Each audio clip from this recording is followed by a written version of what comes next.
recently, LeBron was in front of the media. It was after game one, and he just kept saying, like, the job's not done, channeling his inner Kobe. But he mentioned the 2011 NBA champion Dallas Mavericks and how he remembers, I think in game two. Game two. Game we two. Came back from down 15. Exactly. Thank you, Andrew. And how that still like messes with him. Even Still after, eats him up to this day. So that's what, 9 years ago? And this is before he ever won his first championship. Now he's had 3. He's about to win his 4th. But just the fact that our championship team is like literally haunts LeBron, gives him nightmares. Living rent-free. Living rent-free up in his dome, man. Like, we're in his head still. I just think that's, as a Mavs fan, that feels real good. Just like, it's funny because like I feel like most people would never share that with anybody in front of the media. But he does a lot of like open sharing to like, this is how I'm thinking, this is how I'm feeling to the media. He's very unfiltered. So it's stuff like that. That's just, I don't know. It's funny. Yeah, were y'all like, did y'all expect that from LeBron? Like, did y'all think that he still was shook by it? I definitely did not. No. Yeah. So here's my initial thought.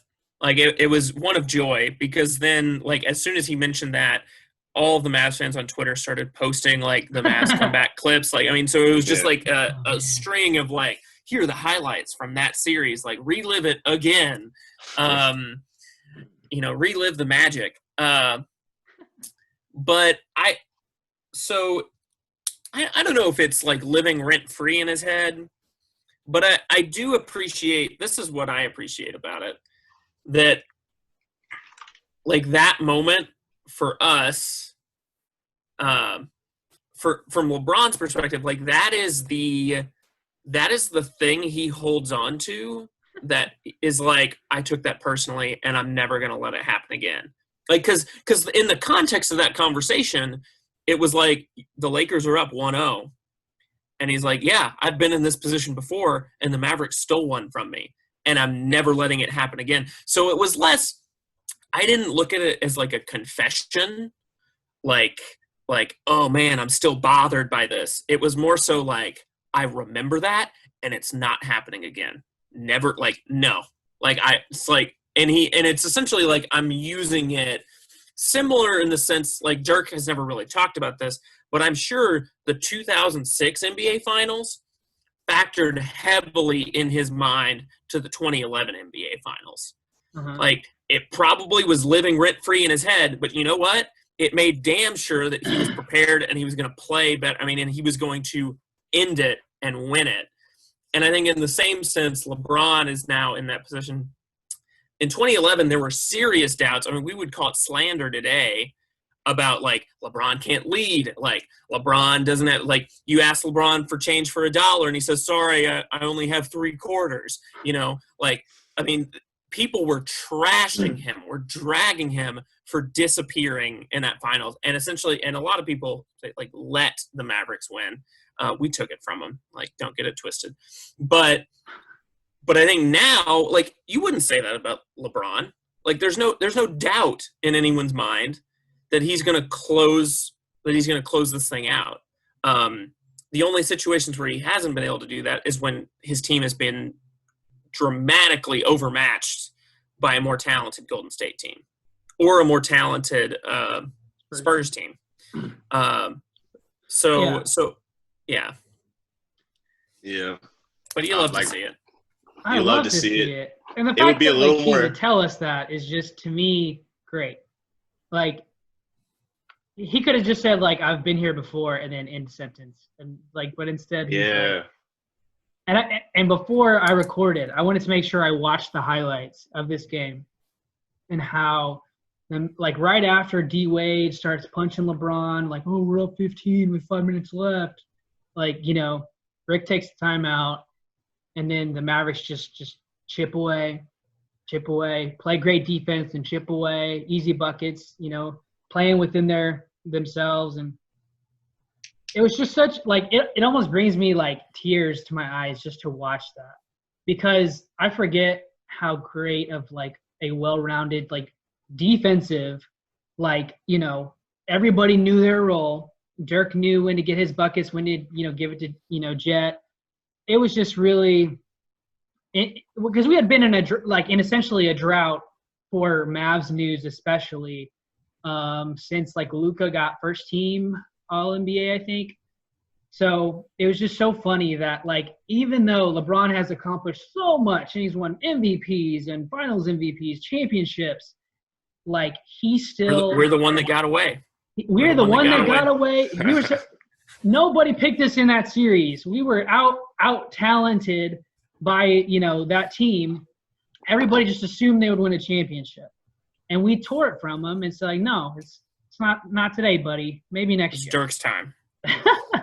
Like that to me is just so satisfactory that he's still thinking about us, even though he's climbed the mountaintop 3 times, won Finals MVP, won all these MVPs. Like he's still haunted by your Dallas Mavericks. Yeah, what's especially funny too is that like the GOAT debate still rages on, and LeBron he's a middle age. He's like what 30? He's in his mid 30s now. He's 35 years old. Like you say he's middle-aged, man. Yeah, deep down in his soul, he knows that like that was gonna be like that was a Jordan championship. That was a championship if he won. This debate might have been like we might have been done with this debate by now if I had gotten that done back then. If there was a few moments where I showed up, a few minutes of the game, right after that series, he's like, I'm not deferring to Dwayne Wade. I'm better than Dwayne Wade. I'm going to freaking turn up in the fourth. This isn't your team, Dwayne Wade. It's my team. We're going to win the championship because of me. And that, he went alpha dog LeBron after that. He knew I can't be playing around the fourth quarter. I have to assert myself. And now he's the way he is. Like, now that he's won 3 championships, 3, right? Yeah. Yep. Like, that denied him his first championship for one more year. Like, and can you imagine? I mean, I haven't really thought about this because, I mean, when we won it, it was more so like, finally, Dirk has one. Finally, Dirk has one. The Mavs have redeemed themselves after the 2006 debacle. Like, the joy was beyond anything that I've experienced in sports, I think. But we forget, we don't look at it from his perspective of, he had languished in Cleveland for 7 or 8 seasons, or 8 or 9 seasons, moves to Miami to win not 1, not 2, not 3. I mean, moves there to win a chip. It's essentially like the Clippers of this year. Imagine if the Clippers made it. I mean, and you get denied, the door gets slammed shut in your face, and it's kind of like, I mean, it would send a weaker person into kind of a spiral of either regret, reflection, and just what was this all for if I can't get a championship? And it created the LeBron we have today, that is going to assert themselves, knows exactly what they need to do to win, is going to do that and nothing else. And yeah, I mean, yeah, I think this would be a little more satisfying if he didn't learn from that moment. You know, if he said this after the game 2 loss, and then he was like, man, this was like that first time, when I played the Mavs, it'd be a little bit different. But he's talking about this deep trauma, and he really did learn from it because, like you said, that was a turning point in LeBron's career. That was Dwayne Wade's team. Dwayne Wade was the guy carrying that team in that series. He was the guy putting it together and keeping them in there. And but and people were saying LeBron wasn't clutch. People were saying LeBron couldn't shoot. And that's crazy now. Now nobody's saying any of those things.